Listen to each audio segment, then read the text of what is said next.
हरे कृष्णा। प्यारे भक्तों, आज इस वीडियो में आप सभी श्रवण करेंगे माघ पूर्णिमा की व्रत कथा पूजन विधि के साथ। माघ पूर्णिमा हिंदू धर्म में बहुत महत्वपूर्ण मानी जाती है। माघ पूर्णिमा को माघी पूर्णिमा भी कहते हैं। धार्मिक मान्यताओं के अनुसार इस दिन पवित्र नदियों में स्नान, दान और भगवान विष्णु की पूजा करने से सभी मनोकामनाएं पूरी होती है और जीवन में खुशहाली आती है। ऐसा माना जाता है कि इस दिन गंगा, यमुना और सरस्वती के संगम में स्नान करने से पापों का नाश होता है और मोक्ष की प्राप्ति होती है। इसी कारण इस दिन कई श्रद्धालु संगम में स्नान के लिए जाते हैं। इसके अलावा ये भी मान्यता है कि इस दिन भगवान विष्णु, माता लक्ष्मी और भगवान शिव की पूजा करने से सुख समृद्धि मिलती है। प्यारे भक्तों, आपको हम बता दें कि साल 2025 में पूर्णिमा तिथि 11 फरवरी 2025 को शाम 6:55 से शुरू होगी और 12 फरवरी 2025 को शाम 7:22 पर समाप्त होगी। ऐसे में इस साल माघ पूर्णिमा 12 फरवरी 2025 दिन बुधवार को मनाई जाएगी। वहीं पांचांग के अनुसार इस दिन चंद्रोदय का समय शाम 6:32 पर है। आपको बता दें कि शुभ मुहूर्त में स्नान दान करना विशेष लाभकारी माना जाता है। माघ पूर्णिमा के दिन स्नान करने से व्यक्ति को विशेष पुण्य की प्राप्ति होती है। मान्यता है कि इस दिन गंगा स्नान करने से जीवन के सारे पाप खत्म हो जाते हैं और आत्मा शुद्ध होती है। अगर इस दिन गंगा स्नान संभव ना हो तो ऐसे में घर पर ही पवित्र जल में गंगा जल मिलाकर स्नान कर सकते हैं। इस दिन दान करने भी बहुत शुभ माना जाता है। माघ पूर्णिमा के दिन जरूरतमंदों को अन्न, वस्त्र, धन और भोजन दान करने से जीवन में सुख समृद्धि आती है। ऐसा माना जाता है कि इस दिन विशेष रूप से सफ़ेद चीज, दूध, दही, चावल, मिश्री, चांदी आदि दान करने से चंद्र दोष दूर होता है और मानसिक शांति मिलती है। प्यारे भक्तों, साथ ही आज के दिन यानी माघ पूर्णिमा के दिन भगवान विष्णु और माता लक्ष्मी जी की पूजा करने से धन धान्य में बढ़ोतरी होती है। इस दिन भगवान शिव की पूजा करने से सभी कष्टों से मुक्ति मिलती है। जो लोग जीवन में परेशानियों से जूझ रहे हैं उन्हें इस दिन शिवलिंग पर जल चढ़ाकर विशेष प्रार्थना करनी चाहिए। मान्यता है ऐसा करने से भगवान शिव जी की कृपा बरसती है। साथ ही आज के दिन जो भी भक्त श्रद्धा भक्ति के साथ व्रत रखकर आज की इन पावन कथाओं को श्रवण करता है, उन भक्त की हर मनोकामना को भगवान विष्णु, माता लक्ष्मी और भगवान शिव, माता पार्वती अवश्य ही पूर्ण करते हैं। इसलिए इन कथाओं को व्रत के दौरान पूरा अवश्य सुनिएगा, क्योंकि आधा अधूरा कथा से व्रत का पूर्ण फल प्राप्त नहीं होता। इसलिए कथा को श्रद्धा पूर्वक पूरा अवश्य सुनिएगा। प्रेम से बोलिए हर हर महादेव, माता पार्वती की जय, विष्णु भगवान की जय, माता लक्ष्मी की जय। जय श्री गणेश। आप सभी भक्तों से निवेदन है, अगर हमारी सुनाई हुई कथा अच्छी लगे तो वीडियो को लाइक शेयर करें और चैनल पर पहली बार आए हैं तो चैनल को सब्सक्राइब करना ना भूलें। भगवान आप सभी भक्तों की हर मनोकामना को पूर्ण करे। प्राचीन काल की बात है।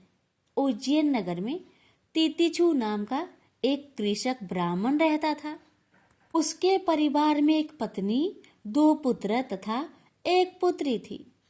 ब्राह्मण बहुत लोभी था। यदि उसकी पत्नी उससे किसी चीज की मांग करती तो कहता, अभी कुछ ही दिन पहले तो मैंने यह चीज मंगवाई थी, बड़ी जल्दी खर्च कर दी, अब कुछ दिन ऐसे ही काम चलाओ। यदि कोई मांगने वाला उसके दरवाजे पर आता तो कहता, भाग यहाँ से, हट्टा कट्टा होकर भी भीख मांगता है। यदि कोई मेहमान उसके घर पर आता तो वह मन ही मन कोढ़ता रहता। पत्नी, पुत्र, पुत्री ब्राह्मण पर कोढ़ते रहते, किंतु उस पर रत्ती भर भी असर न होता। अपने परिवार संबंधियों के लिए तितिक्षु जितना लोभी था, पर स्त्री और वेश्याओं के लिए उतना ही दयालु था। जब भी मौका मिलता वह वेश्याओं के कोठे पर जा धमकता और उन्हें मनमानी दौलत दे डालता। कुछ समय ऐसे ही बीता। एक दिन बड़े पुत्र ने अपनी माता से कहा, माँ, बहुत दिन से घर में नारायण की कथा नहीं हुई है, तुम कहो तो इस पूर्णिमा को हम कथा करवा ले। माँ बोली, इच्छा तो मेरी भी बहुत है बेटा, लेकिन तुम्हारे पिता से डर लगता है, वे कथा कराने की इजाजत नहीं देंगे। पुत्र बोला, पिताजी की इजाजत लेने की जरूरत नहीं पड़ेगी माँ, कथा के लिए मैंने कुछ धन इकट्ठा कर लिए हैं। ब्राह्मण को बताए बिना चुपके चुपके हरि कथा का आयोजन किया गया। जिस दिन कथा हो रही थी, ब्राह्मण को पता चला तो वह गुस्से में भड़कता हुआ वहां पहुंचा और बोला, मेरे बगैर पूछे मेरा धन लुटाया जा रहा है। मैं पूछता हूँ, इस कथा को कराने की क्या जरूरत थी? पुत्र बोला, यह आयोजन मैंने अपने पैसे जोड़ जोड़ कर किया है पिताजी, इसमें आपका एक भी पैसा नहीं लगा है।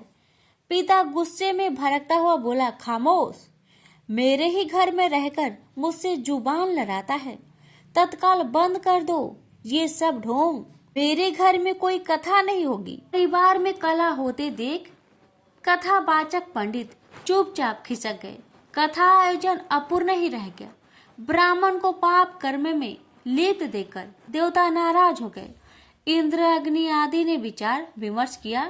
अग्निदेव बोले, तितिक्षु के पाप अपनी पराकाष्ठा पर पहुंच चुके हैं, उसे दंड देना बहुत जरूरी है। क्यों न उसका समस्त धन नष्ट कर दिया जाए, क्योंकि धन के बल पर ही वह अनाचार कर रहा है। इंद्र बोले, लेकिन अग्निदेव, उसका पूरा परिवार भगवान पर अटूट श्रद्धा रखता है, कहीं ऐसा ना हो कि तितिक्षु को दंड देते समय उन्हें भी कुछ कष्ट हो। अग्निदेव बोले, ऐसा नहीं होगा। मैं आज ही ब्राह्मणी के मन में ऐसी बात बैठा देता हूँ कि वह परिवार समेत अपने मायके चली जाएगी। जब ब्राह्मण अकेला रह जाएगा तो उसे दंड देना आसान होगा। अग्निदेव ने ब्राह्मणी के मन में ऐसी धारणा बैठा दी कि वह अपने बच्चों के साथ लेकर दूसरे ही दिन मायके चली गई। ब्राह्मण परिवार के जाते ही दूसरे दिन तितिक्षु का एक घनिष्ठ मित्र उसके पास पहुंचा और बोला, मित्र, एक अत्यंत आवश्यक कार्य से मुझे तुम्हारे पास आने की जरूरत पड़ गई। मुझे कुछ धन की आवश्यकता है, कुछ ही दिनों में मैं लौटा दूंगा। ब्राह्मण ने अपनी जमा पूंजी में से आधा धन अपने दोस्त को दे दिया, जो उसने कभी वापस नहीं किया। फिर एक दिन वह वैश्य के कोठे पर अगरंग की महफिल में व्यस्त था। कुछ चोर उसके घर में घुसे और उसका बाकी धन लूट कर चले गए। वह जब घर लौटा तो चोरी हुई देखकर अपना सिर पीटने लगा। कोई भी पड़ोसी उसकी मदद या उसे दिलासा देने उसके पास तक नहीं फटका, तो आपस में खुसर फुसर करने लगे। अभी तितिक्षु चोरी के गम से उभर भी नहीं पाया था कि एक दिन उसके घर में आग लग गई। वह चिल्ला चिल्ला कर मदद मांगता रहा, किंतु इस बार भी कोई पड़ोसी उसके जलते घर को बचाने नहीं आया। अब वह बहुत परेशान रहने लगा। कुछ धन मित्र ले गया, कुछ धन चोर ले गया। काफी बड़े धन का हिस्सा अग्नि की भेंट चढ़ गया। एक दिन राजा के 2 सैनिक उसके पास पहुंचे और बोले, तितिक्षु, तुम पर आरोप है कि तुमने कई साल से राजा का कर नहीं चुकाया है, इसलिए राजा ने तुम्हें दरबार में बुलाया है। सैनिक तितिक्षु को लेकर राज दरबार में पहुंचे।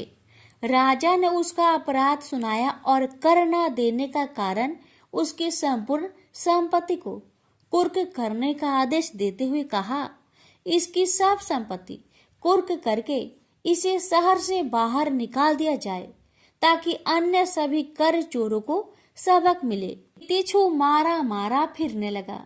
उसकी दाढ़ी बढ़ाई, कपड़े फटकर तार तार हो गए। वो जहां भी जाता बच्चे उसे पागल समझकर उस पर पत्थर मारते। अंत में जब वह बहुत बेहाल हो गया तो भूखे प्यास से व्याकुल होकर एक पुराने से मंदिर में पहुंचा। पुजारी ने उसे शरण दी पुजारी बोला, तुमने जरूर पाप कर्म किए हैं, तभी तो तुम्हें ऐसी दरिद्रता का जीवन व्यतीत करना पड़ रहा है। तितिक्षु बोला, तो अब मैं क्या करूं, आप ही बताए। पुजारी बोला, यदि तुम सच्चे हृदय से अपने पापों का प्रायश्चित करोगे तो प्रभु तुम्हारी अपराध क्षमा कर देंगे। तुम फिर से अपना जीवन सुखमय व्यतीत कर सकोगे। उसी दिन से तितिक्षु ने अपना जीवन भगवान विष्णु के स्मरण में व्यतीत करना आरंभ कर दिया। हरि नाम स्मरण से उसके चेहरे पर ज्ञान की एक नई चमक आ गई। अब वह नित्य लोगों को बुलाकर उन्हें हरि कीर्तन सुनाता और उन्हें नेक कार्य करने की सलाह देता। फिर एक दिन जब वह अपने नगर लौटा तो परिवार और उसके परिचित व्यक्तियों ने उसका भरपूर स्वागत किया तथा सम्मान दिया। जब उसका अंत समय आया तो स्वर्ग से उसे लेने देवदूत आए तथा उसे दिव्य रथ में बैठाकर स्वर्ग ले गए। इस तरह भगवान विष्णु की महिमा से पापी तितिक्षु का उद्धार हो गया। प्रेम से बोलिए लक्ष्मी नारायण की जय। एक समय की बात है, नैमिषारण्य तीर्थ में सौनकादि 88,000 ऋषियों ने श्री सूत जी से पूछा, हे प्रभु, इस कलयुग में वेद विद्या रहित मनुष्य को प्रभु भक्ति किस प्रकार मिल सकती है तथा उनका उद्धार कैसे होगा? हे मुनि श्रेष्ठ, कोई ऐसा तप बताइए जिससे थोड़े समय में ही पुण्य मिले और मनोवांछित फल भी मिल जाए। इस प्रकार की कथा सुनने की हम इच्छा रखते हैं। सर्व शास्त्रों के ज्ञाता सूत जी बोले, हे वैष्णवों, मैं पूज्य आप सभी ने प्राणियों के हित की बात पूछी है, इसलिए मैं एक श्रेष्ठ व्रत को आप लोगों को बतलाऊंगा जिसे नारद जी ने लक्ष्मी नारायण जी से पूछा था और लक्ष्मीपति ने मुनि श्रेष्ठ नारद जी से कहा था। आप सब इसे ध्यान से सुनिए। एक समय की बात है, योगीराज नारद जी दूसरों के हित की इच्छा लिए अनेकों लोकों में घूमते हुए मृत्यु लोक में आ पहुंचे। यहाँ उन्होंने अनेक योनियों में जन्मे प्राय सभी मनुष्यों को अपने कर्मों द्वारा अनेकों दुख से पीड़ित देखा। उनका दुख देख नारद जी सोचने लगे कि कैसा यत्न किया जाए इसके करने से निश्चित रूप से मानव के दुखों का अंत हो जाए। इसी विचार पर मनन करते हुए वह विष्णु लोक में गए। वहां वह देवों के इस भगवान नारायण की स्तुति करने लगे, जिनके हाथों में शंख, चक्र, गदा और पद्म थे, गले में वरमाला पहने हुए थे। स्तुति करते हुए नारद जी बोले, हे भगवान, आप अत्यंत शक्ति से संपन्न हैं। मन तथा वाणी भी आपको नहीं पा सकती है। आपका यदि मध्य तथा अंत नहीं है, निर्गुण स्वरूप सृष्टि के कारण भक्तों के दुख को दूर करने वाले आपको मेरा नमस्कार है। नारद जी की स्तुति सुन विष्णु भगवान बोले, हे मुनि श्रेष्ठ, आपके मन में क्या बात है? आप किस काम के लिए पधारे हैं, उसे निसंकोच कहो। इस पर नारद मुनि बोले कि मृत्यु लोक में अनेक योनियों में जन्मे मनुष्य अपने कर्मों के द्वारा अनेकों दुख से दुखी हो रहे हैं। हे नाथ, आप मुझ पर दया रखते हैं तो बताइए कि वो मनुष्य थोड़े प्रयास से ही अपने दुखों से कैसे छुटकारा पा सकते हैं। श्री हरि बोले, हे नारद, मनुष्य की भलाई के लिए तुमने बहुत ही अच्छी बात पूछी है, जिसके करने से मनुष्य मोह से छूट जाता है। वह बात मैं कहता हूँ, उसे सुनो। स्वर्ग लोक व मृत्यु लोक दोनों में एक दुर्लभ उत्तम व्रत है जो पुण्य देने वाला है। आज प्रेम वश होकर मैं उसे तुमसे कहता हूँ। श्री सत्यनारायण भगवान का यह व्रत अच्छी तरह विधान पूर्वक करके मनुष्य तुरंत ही यहाँ सुख भोग कर मरने पर मोक्ष पाता है।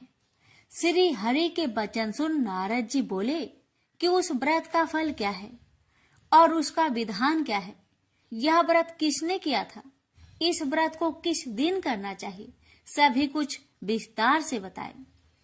नारद की बात सुनकर श्री हरि बोले, दुख व शोक को दूर करने वाला यह व्रत सभी स्थानों पर विजय दिलाने वाला है। मानव को भक्ति व श्रद्धा के साथ शाम को श्री सत्यनारायण की पूजा धर्म परायण होकर ब्राह्मणों व बंधुओं के साथ करनी चाहिए। भक्ति भाव से ही नैवेद्य केले का फल, घी, दूध और गेहूं का आटा सवाया ले। गेहूं के स्थान पर साठी का आटा, शक्कर तथा गुड़ लेकर वह सभी भक्षण योग्य पदार्थों को मिलाकर भगवान का भोग लगाए। ब्राह्मणों सहित बंधु बांधवों को भी भोजन कराए। उसके बाद स्वयं भोजन करे और भजन कीर्तन के साथ भगवान की भक्ति में लीन हो जाए। इस तरह से सत्यनारायण भगवान का यह व्रत करने पर मनुष्य की सारी इच्छाएं निश्चित रूप से ही पूरी होती है। इस कली काल अर्थात कलयुग में मृत्यु लोक में मोक्ष का यही एक सरल उपाय है। इति श्री सत्यनारायण व्रत कथा प्रथम अध्याय संपूर्ण। श्रीमन नारायण नारायण नारायण, भज मन नारायण नारायण नारायण। श्री सत्यनारायण भगवान की जय। सूत जी बोले, हे ऋषियों, जिसने पहले समय में इस व्रत को किया था उसका इतिहास कहता हूँ, ध्यान से सुनो। सुंदर काशीपुरी नगरी में एक अत्यंत निर्धन ब्राह्मण रहता था। भूख प्यास से परेशान हुआ धरती पर घूमता रहता था। ब्राह्मणों से प्रेम करने वाले भगवान ने एक दिन ब्राह्मण का भेष धारण कर उसके पास जाकर पूछा, हे ब्रीप, नित्य दुखी होकर तुम पृथ्वी पर क्यों घूमते हो? दीन ब्राह्मण बोला, मैं निर्धन ब्राह्मण हूँ, भिक्षा के लिए धरती पर घूमता हूँ। हे भगवान, यदि आप इसका कोई उपाय जानते हो तो बताइए। वृद्ध ब्राह्मण कहता है कि सत्यनारायण भगवान मनोवांछित फल देने वाले हैं, इसलिए तुम उनका पूजन करो। इसे करने से मनुष्य सभी दुखों से मुक्त हो जाता है।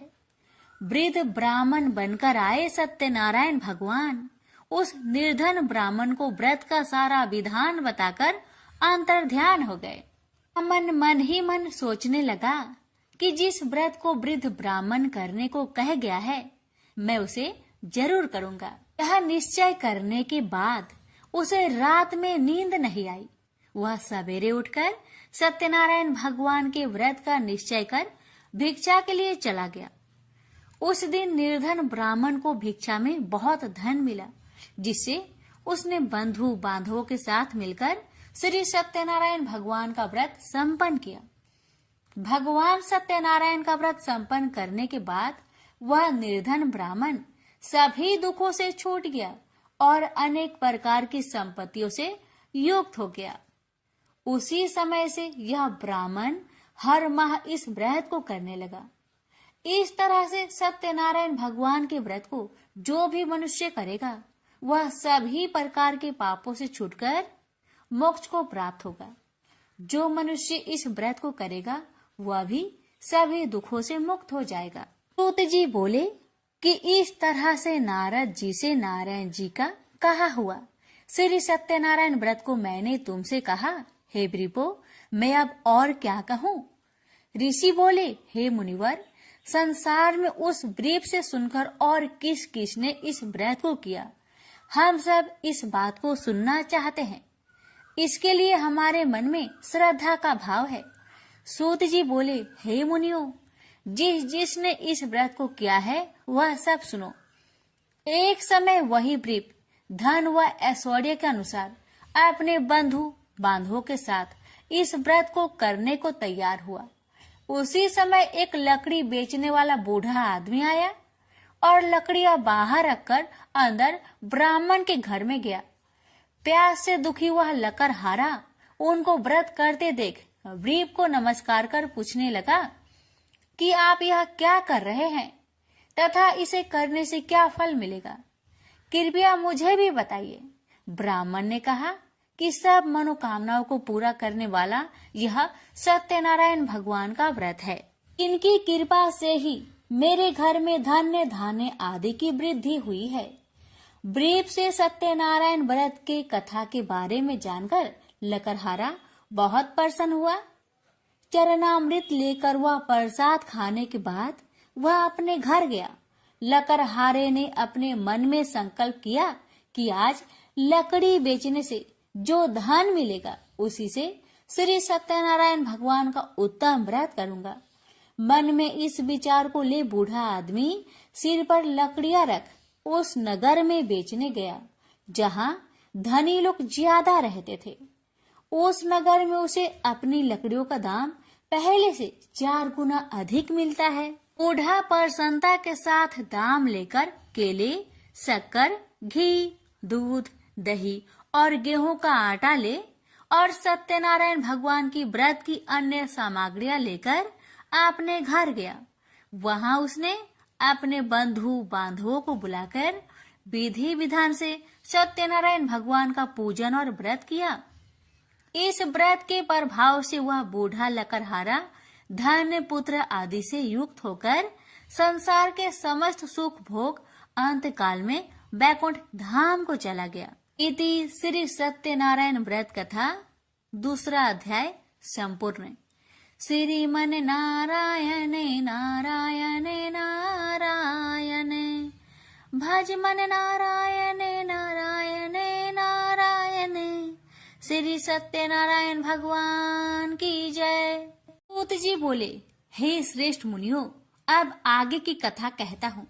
पहले समय में उल्कामुख नाम का एक बुद्धिमान राजा था। वह सत्य वक्ता और जितेंद्रिय था। प्रतिदिन देव स्थानों पर जाता और निर्धनों को धन देकर उनके कष्ट दूर करता था। उसकी पत्नी कमल के समान मुख वाली तथा सती साध्वी थी। भद्रशिला नदी के तट पर उन दोनों ने श्री सत्यनारायण भगवान का व्रत किया। उसी समय साधु नाम का एक वैश्य आया। उसके पास व्यापार करने के लिए बहुत सा धन भी था। राजा को व्रत करते देखकर वह विनय के साथ पूछने लगा, हे राजन, भक्ति भाव से पूर्ण होकर आप यह क्या कर रहे हैं? मैं सुनने की इच्छा रखता हूँ, तो आप मुझे बताए। राजा बोले, हे साधु, अपने बंधु बांधवों के साथ पुत्र आदि की प्राप्ति के लिए एक महाशक्तिमान श्री सत्यनारायण भगवान का व्रत व पूजन कर रहा हूँ। राजा के वचन सुन साधु आदर से बोला, हे राजन, मुझे इस व्रत का सारा विधान कहिए। आपके कथा अनुसार मैं भी इस व्रत को करूंगा। मेरी भी संतान नहीं है और इस व्रत को करने से निश्चित रूप से मुझे संतान की प्राप्ति होगी। राजा से व्रत का सारा विधान सुनकर व्यापार से निवृत्त हो वह अपने घर गया। साधु वैश्या ने अपनी पत्नी को संतान देने वाले इस व्रत का वर्णन कह सुनाया और कहा कि जब मेरी संतान होगी तब मैं इस व्रत को करूंगा। साधु ने इस तरह के वचन अपनी पत्नी लीलावती से कहे। एक दिन लीलावती पति के साथ आनंदित हो सांसारिक धर्म में प्रवृत्त होकर सत्यनारायण भगवान की कृपा से गर्भवती हो गई। 10वें महीने में उसके गर्भ से एक सुंदर कन्या ने जन्म लिया। दिनों दिन वह ऐसे बढ़ने लगी जैसे कि शुक्ला पक्ष का चंद्रमा बढ़ता है। माता पिता ने अपनी कन्या का नाम कलावती रखा। एक दिन लीलावती ने मीठे शब्दों में अपने पति को याद दिलाया कि आपने सत्यनारायण भगवान के जिस व्रत को करने का संकल्प किया था उसे करने का समय आ गया है। आप इस व्रत को करिए। साधु बोला कि हे प्रिय, इस व्रत को मैं उसके विवाह पर करूंगा। इस प्रकार अपनी पत्नी को अवशासन देकर वह नगर को चला गया। कलावती पिता के घर में रह वृद्धि को प्राप्त हो गई। साधु ने एक बार नगर में अपनी कन्या को सखियों के साथ देखा तो तुरंत ही दूत को बुलवाया और कहा कि मेरी कन्या की योग वर देखकर आओ। साधु की बात सुनकर दूत कंचन नगर में पहुंचा और वहां देखभाल कर लड़की के सुयोग बनिक पुत्र को ले आया। सुयोग लड़के को देख साधु ने बंधु बांधवों को बुलाकर अपनी पुत्री का विवाह कर दिया। लेकिन दुर्भाग्य की बात ये कि साधु ने अभी भी श्री सत्यनारायण भगवान का व्रत नहीं किया। इस पर श्री भगवान क्रोधित हो गए और श्राप दिया कि साधु को अत्यधिक दुख मिले। अपने कार्य में कुशल साधु बनिया जमाई को लेकर समुद्र के पास स्थित होकर रत्नासारपुर नगर में गया।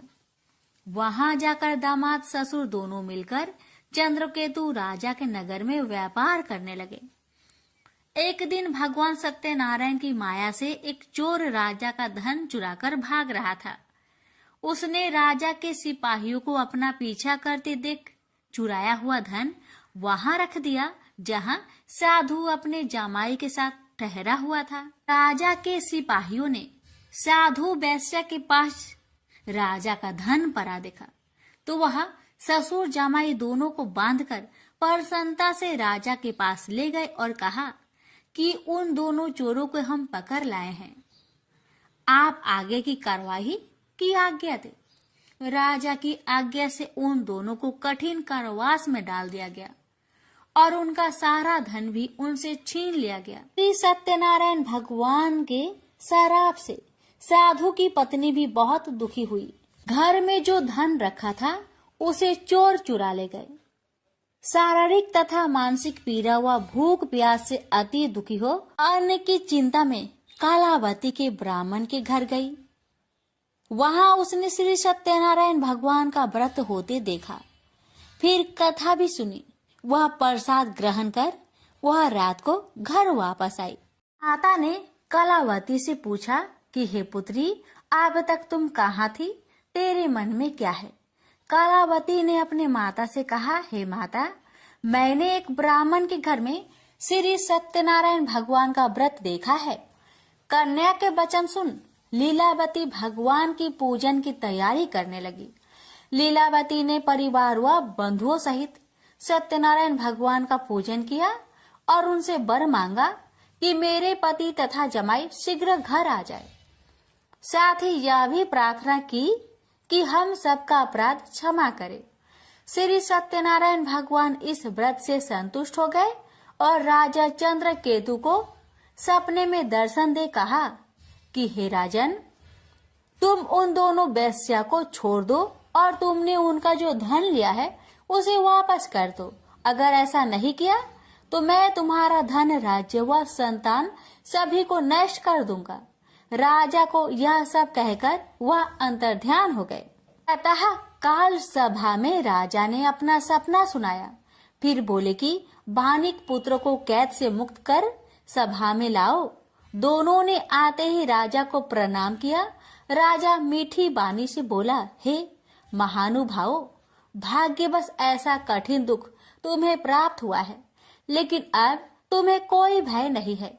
ऐसा कह राजा ने उन दोनों को नए वस्त्र भूषण भी पहनाए और जितना धन उनका लिया था उससे 2 गुना धन वापस कर दिया। दोनों वेश्या अपने घर को चल दिए। श्री सत्यनारायण व्रत कथा का 3रा अध्याय संपूर्ण। श्रीमन नारायण नारायण नारायण, भज मन नारायण नारायण नारायण। श्री सत्यनारायण भगवान की जय। सूत जी बोले, वैश्या ने मंगलाचार कर अपनी यात्रा आरंभ की और अपने नगर की ओर चल दिया। उसके थोड़ी दूर जाने पर एक दंड वेशधारी श्री सत्यनारायण ने उनसे पूछा, हे साधु, तेरी नाव में क्या है? अभिमानी बानिक हंसता हुआ बोला, हे दंडी, आप क्यों पूछते हो? क्या धन लेने की इच्छा है? मेरी नाव में तो बेल व पत्ते भरे हुए हैं। वैश्या के कठोर वचन सुन भगवान बोले, तुम्हारा वचन सत्य हो। दंडी ऐसे वचन कहे वहां से दूर चले गए। कुछ दूर जाकर समुद्र के किनारे बैठ गए। दंडी के जाने के बाद साधु वैश्या ने नित्य क्रिया के पश्चात नाव को ऊंची उठते देखकर अचंभा माना और नाव में बेल पत्ते आदि देख वह मूर्छित हो जमीन पर गिर पड़ा। मूर्छा खोलने पर वह अत्यंत शोक में डूब गया। तब उसका दामाद बोला कि आप शोक न मनाए, यह डंडी का श्राप है, इसलिए हमें उनकी शरण में जाना चाहिए, तभी हमारी मनोकामना पूरी होगी। दामाद की बात सुनकर वह डंडी के पास पहुंचा और अत्यंत भक्ति भाव नमस्कार करके बोला, मैंने आपसे जो असत्य वचन कहे थे उनके लिए मुझे क्षमा दे। ऐसा कहकर महान शोकातुर हो रोने लगा। डंडी भगवान बोले, हे बानिक पुत्र, मेरी आज्ञा से बार बार तुम्हें दुख प्राप्त हुआ है, तू मेरी पूजा से विमुख हुआ। साधु बोला, हे भगवान, आपकी माया से ब्रह्मा आदि देवता भी आपके रूप को नहीं जानते, तब मैं अज्ञानी कैसे जान सकता हूँ। आप प्रसन्न होइए, अब मैं सामर्थ्य के अनुसार आपकी पूजा करूंगा। मेरी रक्षा करो और पहले के समान नौका में धन भर दो।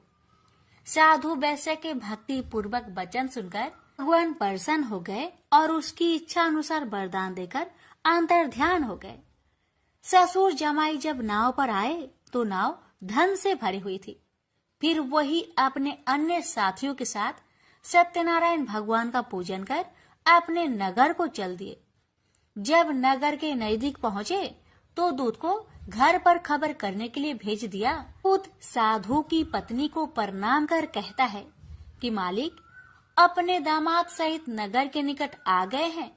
दूत की बात सुन साधु की पत्नी लीलावती ने बड़े हर्ष के साथ सत्यनारायण भगवान का पूजन कर अपनी पुत्री कलावती से कहा कि मैं अपने पति के दर्शन को जाती हूँ, तो कार्य पूर्ण कर शीघ्र आ जाना।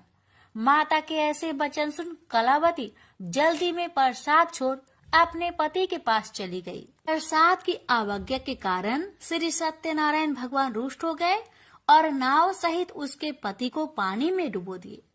कलावती अपने पति को वहां ना पाकर रोती हुई जमीन पर गिर गई। नौका को डूबा हुआ देख वह कन्या को रोता देख साधु दुखी होकर बोला कि हे प्रभु, मुझसे तथा मेरे परिवार से जो भूल हुई है उसे क्षमा करे। साधु के दीन वचन सुनकर श्री सत्यनारायण भगवान प्रसन्न हो गए और आकाशवाणी हुई, हे साधु, तेरी कन्या मेरे प्रसाद को छोड़कर आई है, इसलिए उसका पति अदृश्य हो गया है। यदि वह घर जाकर प्रसाद खाकर लौटती है तो इसे उसका पति अवश्य मिलेगा। ऐसी आकाशवाणी सुन कलावती घर पहुंचकर प्रसाद खाती है और फिर आकर अपने पति के दर्शन करती है। उसके बाद साधु अपने बंधु बांधवों सहित श्री सत्यनारायण भगवान का विधि विधान से पूजन करता है। इस लोक का सुख भोग वह अंत में स्वर्ग जाता है। इति श्री सत्यनारायण व्रत कथा चतुर्थ अध्याय संपूर्ण।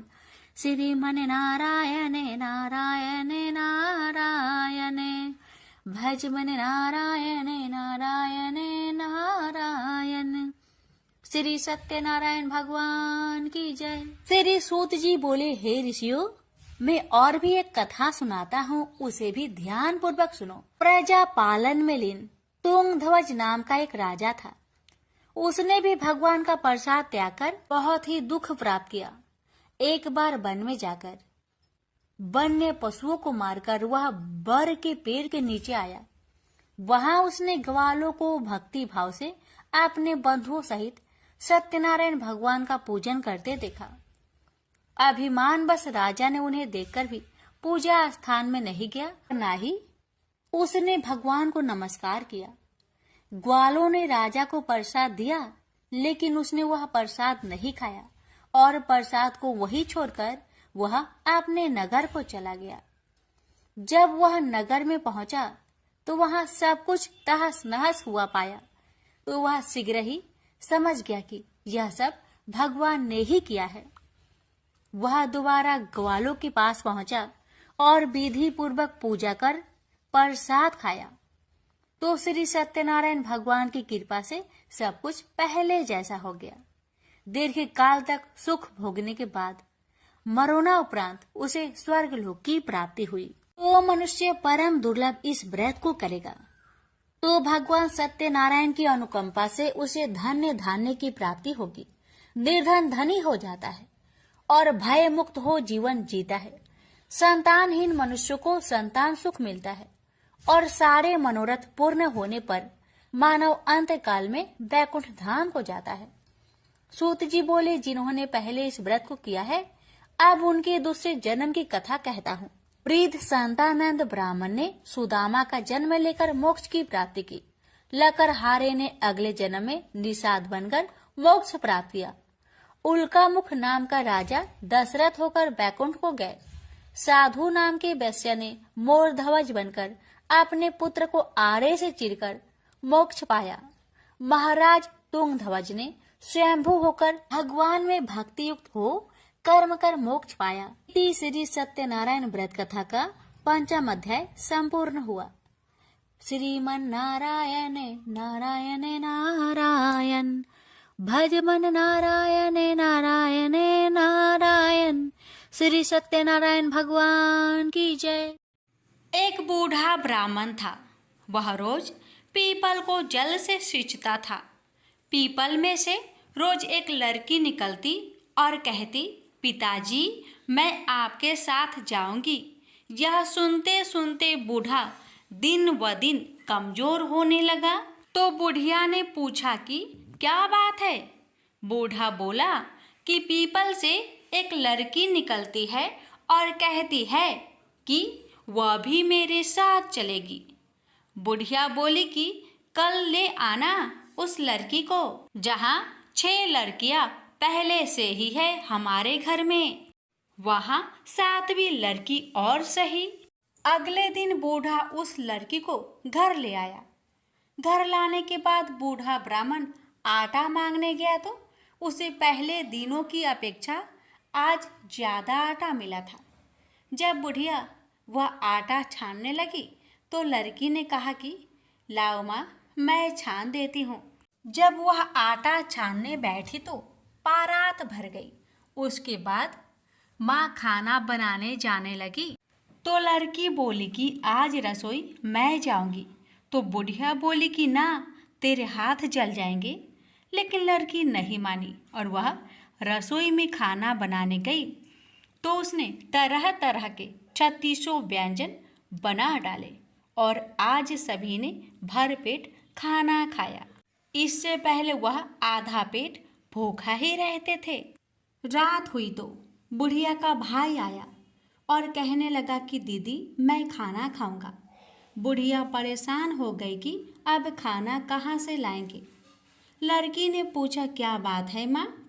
उसने कहा कि तेरा मामा आया है और रोटी खाएगा, लेकिन रोटी तो सबने खा ली है, अब उसके लिए कहाँ से लाऊंगी? लड़की बोली कि तू चिंता मत कर, मैं बना दूंगी। और वह रसोई में गई और मामा के लिए 36 व्यंजन बना दिए। मामा ने भरपेट खाया और कहा भी कि ऐसा खाना इससे पहले उसने कभी नहीं खाया है। बुढ़िया ने कहा कि भाई तेरी पावनी भांजी है, उसी ने बनाया है। शाम हुई तो लड़की बोली कि माँ चौका लगा के चौके का दिया जला देना, कोठे में मैं सोऊंगी। बुढ़िया बोली कि ना बेटी, तो डर जाएगी। लेकिन वह बोली कि ना, मैं ना डरूंगी, मैं अंदर कोठे में ही सोऊंगी। वह कोठे में ही जाकर सो गई। आधी रात को लड़की उठी और चारों ओर आंख मारी तो धन ही धन हो गया। वह बाहर जाने लगी तो एक बूढ़ा ब्राह्मण सो रहा था। उसने देखा तो कहा कि बेटी तू कहाँ चली? लड़की बोली कि मैं तो दरिद्रता दूर करने आई थी, अगर तुम्हें दूर करवानी है तो करवा लो। उसने बूढ़े के घर में भी आंख से देखा तो चारों ओर धन ही धन हो गया। सुबह सवेरे सब उठे तो लड़की को ना पाकर उसे ढूंढने लगे कि पावनी बेटी कहाँ चली गई। बूढ़ा ब्राह्मण बोला कि वह तो लक्ष्मी माता थी, जो तुम्हारे साथ मेरी दरिद्रता भी दूर कर गई। हे लक्ष्मी माता, जैसे आपने उनकी दरिद्रता दूर की, वैसे ही सबकी करना। द्वापर युग में एक समय की बात है कि यशोदा जी ने कृष्ण से कहा, हे कृष्ण, तुम सारे संसार के उत्पन्न करता, पोषक तथा उसके संहार करता हो। आज कोई ऐसा व्रत मुझसे कहो जिसके करने से मृत्यु लोक में स्त्रियों को विधवा होने का भय ना रहे तथा यह व्रत सभी मनुष्य की मनोकामनाएं पूर्ण करने वाला हो। श्री कृष्ण कहने लगे, हे माता, तुमने अति सुंदर प्रश्न किया है। मैं तुमसे ऐसे ही व्रत को सविस्तार कहता हूँ। सौभाग्य की प्राप्ति के लिए स्त्रियों को 32 पूर्णमासियों का व्रत करना चाहिए। इस व्रत के करने से स्त्रियों को सौभाग्य संपत्ति मिलती है। यह व्रत अचल सौभाग्य देने वाला एवं भगवान शिव के प्रति मनुष्य मात्र की भक्ति को बढ़ाने वाला है। यशोदा जी कहने लगी, हे कृष्ण, सर्वप्रथम इस व्रत को मृत्यु लोक में किसने किया था? इसके विषय में विस्तार पूर्वक मुझसे कहो। श्री कृष्ण जी कहने लगे कि इस भूमंडल पर एक अत्यंत प्रसिद्ध राजा चंद्रहास से पालित अनेक प्रकार के रत्नों से परिपूर्ण कांतिका नाम की एक नगरी थी। वहाँ पर धनेश्वर नाम का एक ब्राह्मण था और उसकी स्त्री अति सुशीला रूपवती थी। दोनों ही उसी नगरी में बड़े प्रेम के साथ रहते। एक समय एक बड़ा तपस्वी योगी उस नगरी में आया। वह योगी उस ब्राह्मण के घर को छोड़कर अन्य सब घरों से भिक्षा लाकर भोजन किया करता था। रूपवती से वह भिक्षा नहीं लिया करता था।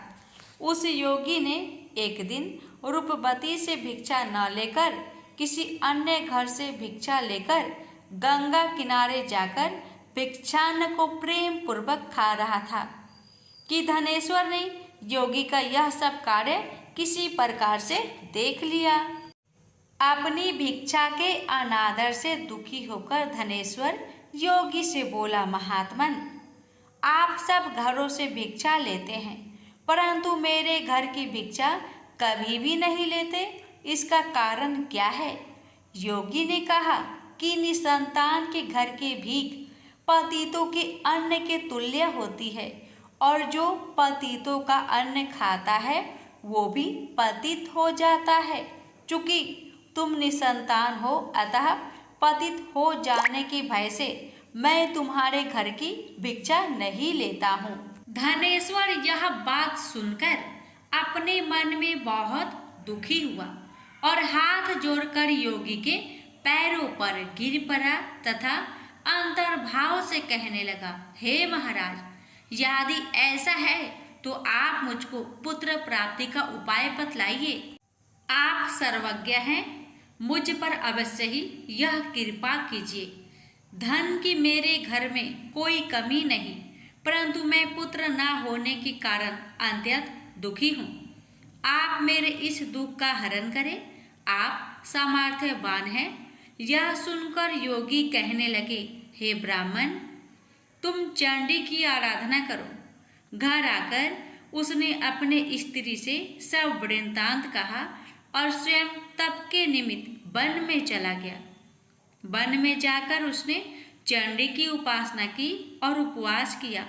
चंडी ने 16वें दिन उसको सपने में दर्शन दिया और कहा, हे धनेश्वर, जा तेरे पुत्र होगा परंतु वह 16 वर्ष की आयु में ही मृत्यु को प्राप्त हो जाएगा। यदि तुम दोनों स्त्री पुरुष 32 पूर्णमासियों का व्रत विधि पूर्वक करोगे तो वह दीर्घ आयु होगा। जितनी तुम्हारी सामर्थ्य हो आटे के दिए बनाकर शिव जी का पूजन करना, परंतु पूर्णमासी को 32 जौ जाने चाहिए। प्रातःकाल होने पर इस स्थान के समीप ही तुम्हें एक आम का वृक्ष दिखाई देगा। उस पर तुम चढ़कर एक फल तोड़कर शीघ्र अपने घर चले जाना। अपनी स्त्री से सब वृत्तांत कहना। ऋतु स्नान के पश्चात स्वच्छ होकर शंकर जी का ध्यान करके उस फल को खा लेगी। तब शंकर भगवान की कृपा से उसको गर्भ हो जाएगा। जब वह ब्राह्मण प्रातःकाल उठा तो उसने उस स्थान के पास ही एक आम का वृक्ष देखा जिस पर एक अत्यंत सुंदर आम का फल लगा हुआ था। उस ब्राह्मण ने उस आम के वृक्ष पर चढ़कर उस फल को तोड़ने का प्रयत्न किया, परंतु वृक्ष पर कई प्रकार प्रयत्न करने पर भी वह ना चढ़ पाया। तब तो उस ब्राह्मण को बहुत चिंता हुई और विघ्न विनाशक गणेश जी की वंदना करने लगा। हे दयानिधे, अपने भक्त के विघ्नों का नाश करके उनके मंगल कार्य को करने वाले, दुष्टों का नाश करने वाले, रिद्धि सिद्धि के देने वाले, आप मुझ पर कृपा करके इतना बल दे कि मैं अपने मनोरथ को पूर्ण कर सकूं। इस प्रकार श्री गणेश जी की प्रार्थना करने पर उनकी कृपा से धनेश्वर वृक्ष पर चढ़ गया और उसने एक अति सुंदर आम का फल देखा। उसने विचार किया कि जो वरदान से फल मिला था वह यह है और कोई फल दिखाई नहीं देता। उस धनेश्वर ब्राह्मण ने जल्दी से उस फल को तोड़कर अपनी स्त्री को लाकर दिया और उसकी स्त्री ने अपने पति के कथन अनुसार उस फल को खा लिया और वह गर्भवती हो गई। देवी जी की असीम कृपा से उसे एक अत्यंत सुंदर पुत्र उत्पन्न हुआ, जिसका नाम उन्होंने देवी दास रखा। माता पिता के हर्ष और शोक के साथ वह बालक शुक्ल पक्ष के चंद्रमा की भांति अपने पिता के घर में बढ़ने लगा। भवानी की कृपा से वह बालक बहुत ही सुंदर, सुशील और विद्या पढ़ने में बहुत ही निपुण हो गया। दुर्गा जी की आज्ञा अनुसार उसकी माता ने 32 पूर्णमासी का व्रत रखना प्रारंभ कर दिया था, जिससे उसका पुत्र बड़ी आयु वाला हो जाए। 16वां वर्ष लगते ही देवी दास के माता पिता को बड़ी चिंता हो गई कि कहीं उनके पुत्र की इस वर्ष मृत्यु ना हो जाए। इसलिए उन्होंने अपने मन में विचार किया कि यदि यह दुर्घटना उनके सामने हो गई तो वे कैसे सहन कर सकेंगे। अस्तु उन्होंने देवी दास के मामा को बुलाया और कहा कि हमारी इच्छा है कि देवी दास 1 वर्ष तक काशी में जाकर विद्या अध्ययन करे और उसको अकेला भी नहीं छोड़ना चाहिए। इसलिए साथ में तुम चले जाओ और 1 वर्ष के पश्चात इसको वापस लौटा लाना। सब प्रबंध करके उसके माता पिता ने काशी जाने के लिए देवी दास को एक घोड़े पर बैठाकर उसके मामा को उसके साथ कर दिया, किंतु यह बात उसके मामा या किसी और से नहीं कही।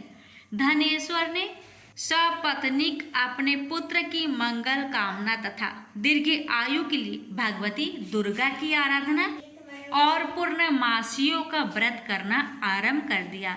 इस प्रकार बराबर 32 पूर्णमासी का व्रत पूरा किया। कुछ समय पश्चात एक दिन वह दोनों मामा और भांजा मार्ग में रात्रि बिताने के लिए किसी ग्राम में ठहरे हुए थे। उस दिन उस गांव में एक ब्राह्मण की अत्यंत सुंदरी, सुशीला, विदुषी और गुणवती कन्या का विवाह होने वाला था। जिस धर्मशाला के अंदर वर और उसकी बारात ठहरी हुई थी, उस धर्मशाला में देवीदास और उसके मामा भी ठहरे हुए थे। संयोगवश कन्या को तेल आदि चढ़ाकर मंडप आदि का कृत्य किया गया, तो लगन के समय वर को धनुर्वात हो गया। अस्तु वर के पिता ने अपने कुटुंबियों से परामर्श करके निश्चय किया कि यह देवीदास मेरा पुत्र जैसा ही सुंदर है, मैं इसके साथ ही लगन करा दूं और बाद में विवाह के अन्य कार्य मेरे लड़के के साथ हो जाएंगे। ऐसा सोचकर देवीदास के मामा से जाकर बोला कि तुम थोड़ी देर के लिए अपने भांजे को हमें दे दो, जिससे विवाह के लग्न का सब कृत्य सुचारू रूप से हो सके। तब उसका मामा कहने लगा कि जो कुछ भी मधुपर्क आदि कन्यादान के समय वर को मिली वह सब हमें दिया जाए, तो मेरा भांजा इस बारात का दूल्हा बन जाएगा। यह बात वर के पिता ने स्वीकार कर लेने पर उसने अपना भांजा वर बनने को भेज दिया। और उसके साथ सब विवाह कार्य रात्रि में विधि पूर्वक संपन्न हो गया। पत्नी के साथ वह भोजन न कर सका और अपने मन में सोचने लगा कि न जाने यह किसी स्त्री होगी। वह एकांत में इसी सोच में गरम निश्वास छोड़ने लगा तथा उसकी आंखों में आंसू भी आ गया। तब वधू ने पूछा कि क्या बात है, आप इतने उदासीन व दुखी क्यों हो रहे हैं? तब उसने सब बातें जो वर के पिता व उसके मामा में हुई थी उसको बतला दी। तब कन्या कहने लगी कि यह ब्रह्म विवाह के विपरीत हो कैसे सकता है? हे देव, ब्राह्मण और अग्नि के सामने मैंने आपको ही अपना पति बनाया है, इसलिए आप ही मेरे पति हैं। मैं आपकी ही पत्नी रहूंगी, किसी अन्य की कदापि नहीं। तब देवी दास ने कहा, ऐसा मत करिए, क्योंकि मेरी आयु बहुत थोड़ी है। मेरे पश्चात आपकी क्या गति होगी, इन बातों को अच्छी तरह विचार लो। परंतु वह दृढ़ विचार वाली थी। बोली कि जो आपकी गति होगी वही मेरी गति होगी। हे स्वामी, आप उठिए और भोजन करिए, आप निश्चय ही भूखे होंगे। इसके बाद देवीदास और उसकी पत्नी दोनों ने भोजन किया तथा शेष रात्रि वे सोते रहे। प्रातःकाल देवीदास ने अपनी पत्नी को 3 नगों से जड़ी हुई एक अंगूठी दी, एक रुमाल दिया और बोला, हे प्रिय, इसे लो और संकेत समझकर स्थिर चित हो जाओ। मेरा मरण और जीवन जानने के लिए एक पुष्प वाटिका बना लो, उसमें सुगंधि वाली एक नौ मल्लिका लगा लो, उसको प्रतिदिन जल से सींचा करो और आनंद के साथ खेलो कूदो तथा उत्सव मनाओ। जिस समय और जिस दिन मेरा प्रांत होगा ये फूल सूख जाएंगे, और जब ये फिर हरे हो जाए तो जान लेना कि मैं जीवित हूँ।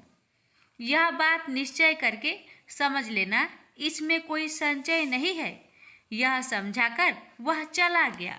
प्रातःकाल होते ही वहाँ पर गाजे बाजे बजने लगे, और जिस समय विवाह के कार्य समाप्त करने के लिए वर तथा सब बाराती मंडप में आए, तो कन्या ने वर को भली प्रकार से देखकर अपने पिता से कहा, यह मेरा पति नहीं है।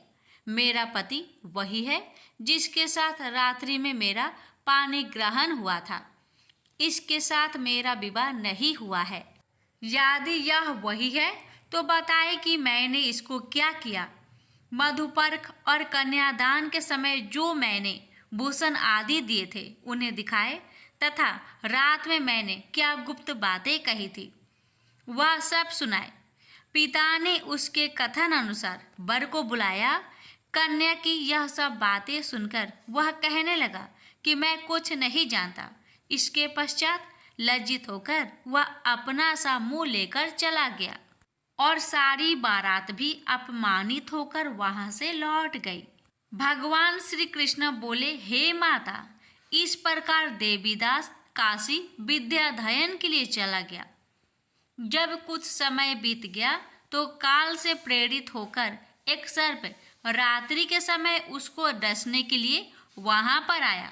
उस विषधर के प्रभाव से उसके शयन के स्थान चारों ओर से विष की ज्वाला से विषैला हो गया, परंतु व्रतराज के प्रभाव से उसको काटने न पाया, क्योंकि पहले ही उसकी माता ने 32 पूर्णिमा का व्रत कर रखा था। इसके बाद वह मध्या के समय स्वयं काल वहां पर आया और उसके शरीर से उसके प्राणों को निकालने का प्रयत्न करने लगा, जिससे वह मूर्छित होकर पृथ्वी पर गिर पड़ा। भगवान की कृपा से उसी समय पार्वती जी के साथ श्री शंकर जी वहां पर आ गए।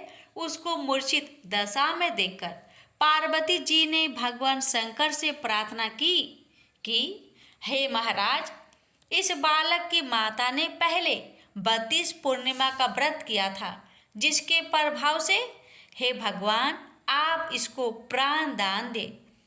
भवानी के कहने पर भक्त वत्सल भगवान श्री शिव जी ने उसको प्राण दान दे दिया। इस व्रत के प्रभाव से काल को भी पीछे हटना पड़ा और देवीदास स्वस्थ होकर बैठ गया। उधर उसकी स्त्री उसके काल की प्रतीक्षा किया करती थी। जब उसने देखा कि उस पुष्प वाटिका में पत्र पुष्प कुछ भी नहीं रहे तो उसको बड़ा आश्चर्य हुआ, और जब वह वैसे ही हरी भरी हो गई तो वह जान गई कि वह जीवित हो गए हैं। यह देखकर वह बहुत प्रसन्न मन से अपने पिता के कहने लगी कि पिताजी, मेरे पति जीवित है, आप उनको ढूंढिए। जब 16वां वर्ष व्यतीत हो गया तो देवीदास भी अपने मामा के साथ काशी से चल दिया। इधर उसे ससुर उसको ढूंढने के लिए अपने घर से जाने वाले ही थे कि वह दोनों मामा भांजा वहां पर आ गए। उसको आया देखकर उसका ससुर बड़ी प्रसन्नता के साथ अपने घर में ले गया। उस समय नगर के निवासी भी वहां इकट्ठे हो गए और सबने निश्चय किया कि अवश्य ही इसी बालक के साथ इस कन्या का विवाह हुआ था। उस बालक को जब कन्या ने देखा तो पहचान लिया और कहा कि ये तो वही है जो संकेत करके गया था। तदुपरांत सभी कहने लगे कि भला हुआ जो यह आ गया, और सब नगरवासियों ने आनंद मनाया। कुछ दिन बाद देवीदास अपनी पत्नी और माता के साथ अपने ससुर के घर से बहुत सा उपहार आदि लेकर अपने घर के लिए प्रस्थान किया। जब वह अपने गांव के निकट आ गया तो कई लोगों ने उसको देखकर उसके माता पिता को पहले ही जाकर खबर दे दी कि तुम्हारा पुत्र देवीदास अपनी पत्नी और मामा के सहित आ रहे हैं। ऐसा समाचार सुनकर पहले तो उन्हें विश्वास ही नहीं हुआ, किंतु जब और लोगों ने भी आकर उनकी बात का समर्थन किया तो उनको बड़ा आश्चर्य हुआ। लेकिन थोड़ी देर में देवीदास ने आकर अपने माता पिता के चरणों में अपना सिर रखकर प्रणाम किया और उसकी पत्नी ने अपने सास ससुर के चरणों को स्पर्श किया तो माता पिता ने अपने पुत्र और पुत्रवधू को अपने हृदय से लगा लिया और दोनों की आंखों में प्रेम अश्रु बह चले। अपने पुत्र और पुत्रवधू के आने की खुशी में धनेश्वर ने बड़ा भारी उत्सव किया और ब्राह्मणों को भी बहुत सी दान दक्षिणा देकर प्रसन्न किया। श्री कृष्ण जी कहने लगे कि इस प्रकार धनेश्वर 32 पूर्णिमाओं की व्रत के प्रभाव से पुत्रवान हो गया। जो भी स्त्रियां इस व्रत को करती है वे जन्म जन्मांतर में वैधव का दुख नहीं भोगती और सदैव सौभाग्यवती रहती है। यह मेरा वचन है, इसमें कोई संदेह नहीं मानना। यह व्रत पुत्र पौत्रों को देने वाला तथा संपूर्ण मनोकामनाओं को पूर्ण करने वाला है।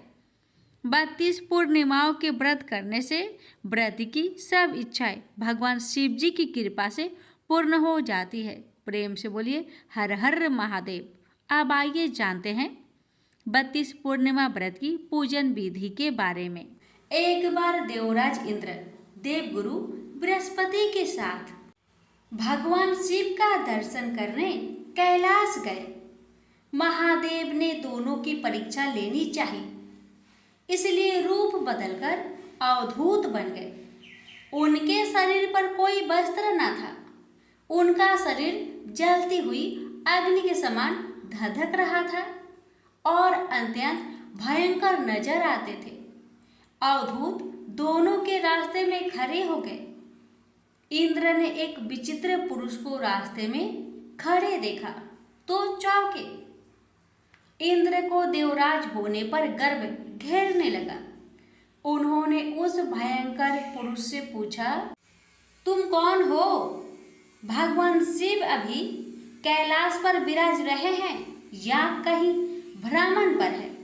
मैं उनके दर्शन के लिए आया हूँ। इंद्र ने कई प्रश्न किए, लेकिन वह पुरुष योगियों के समान मौन ही रहे। इंद्र को लगा कि एक साधारण प्राणी उनका अपमान कर रहा है। उनके मन में देवराज होने का अहंकार उपजा, जो क्रोध में बदल गया। इंद्र ने कहा, मेरे बराबर अनुरोध करने पर भी तू कुछ नहीं बोलकर मेरा अपमान कर रहा है। मैं तुझे अभी दंड देता हूँ। ऐसा कहकर इंद्र ने वज्र उठा लिया। भगवान शिव ने वज्र को उसी समय अस्तंभित यानी जड़ कर दिया। इंद्र की बाह अकड़ गई। भगवान अवधूत क्रोध से लाल हो गए। बृहस्पति उनके चेहरे पर आई क्रोध की ज्वाला को देखकर समझ गए कि ऐसा प्रचंड स्वरूप महादेव के अतिरिक्त किसी का नहीं हो सकता। बृहस्पति शिव स्तुति गाने लगे। उन्होंने इंद्र को भी महादेव के चरणों में लेटा दिया और बोले, प्रभु, इंद्र आपके चरणों में पड़े हैं, आपके शरणागत है। आपके ललाट से प्रकट अग्नि इन्हें जलाने को बढ़ रही है। हम शरणागतों की रक्षा करें। बृहस्पति ने विनती की, प्रभु, भक्तों पर आपकी सदा कृपा बरसती है। आप भक्त वत्सल और सर्वसम्मत है। आप इस तेज को कहीं और स्थान दे दीजिए ताकि इंद्र के प्राणों की रक्षा हो। भगवान रुद्र ने कहा, बृहस्पति, मैं तुम पर बहुत प्रसन्न हूँ। इंद्र को जीवन दान देने के कारण तुम्हारा एक नाम जीव भी होगा। मेरे तीसरे नेत्र से प्रकट इस अग्नि का ताप देवता सहन नहीं कर सकते, इसलिए मैं इसको बहुत दूर छोड़ूंगा। महादेव ने उस तेज को हाथ में धारण कर समुद्र में फेंक दिया। वहां फेंके जाते ही भगवान शिव का वह तेज तत्काल एक बालक के रूप में परिवर्तित हो गया। सिंधु से उद्भव होने के कारण उसका नाम सिंधु पुत्र जलंधर प्रसिद्ध हुआ। जलंधर जिसका नाम शंखचूड़ भी हुआ, शिव के तेज से उत्पन्न हुआ था। इस कारण परम शक्तियों से संपन्न था। वह देवों से भी ज्यादा शक्तिवान था। वह उस तेज से पैदा हुआ था जो इंद्र को समाप्त करने वाला था।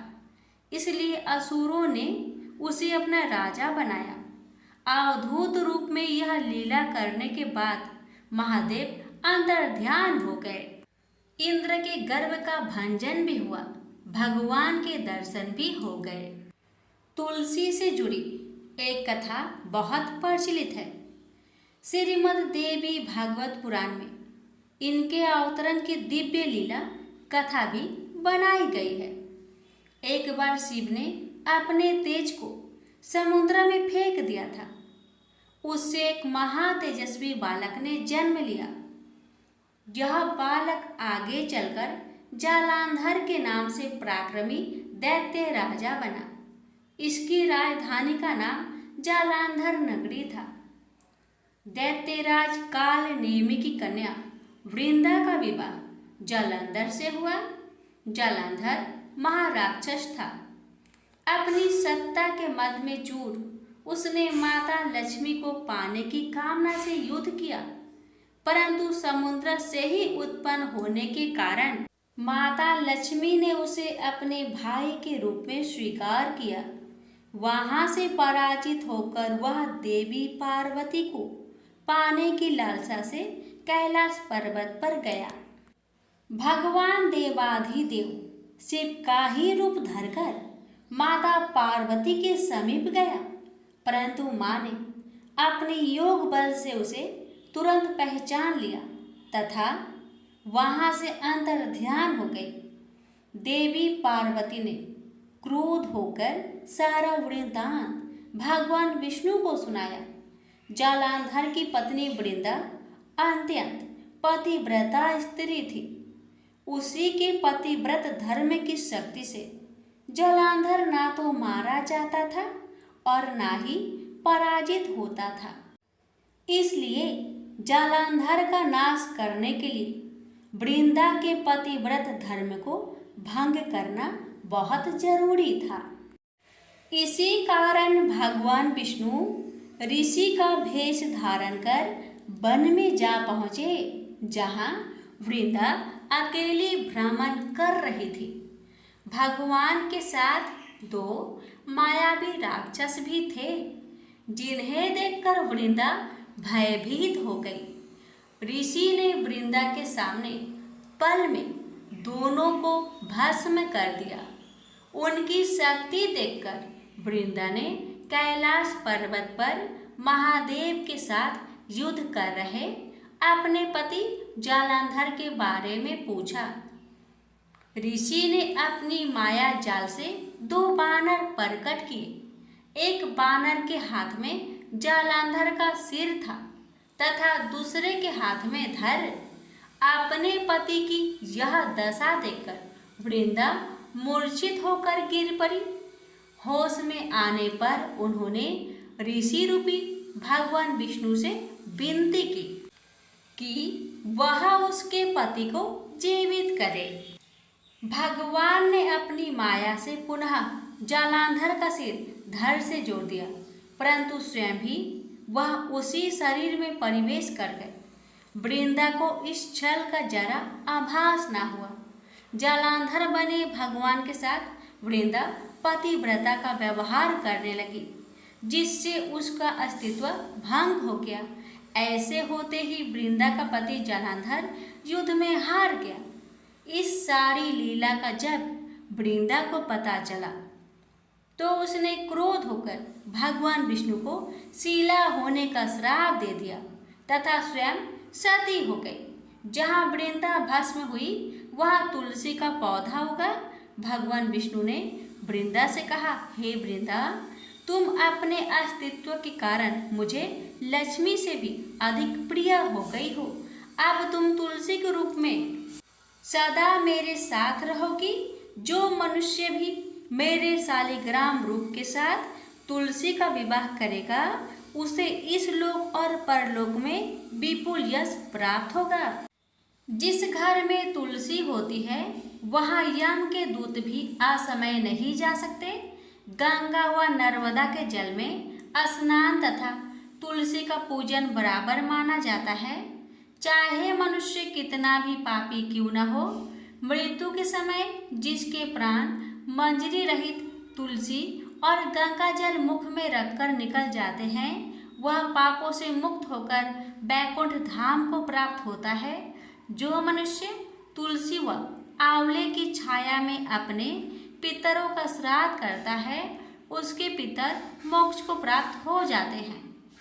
उसी दैत्य जालंधर की यह भूमि जालंधर नाम से विख्यात है।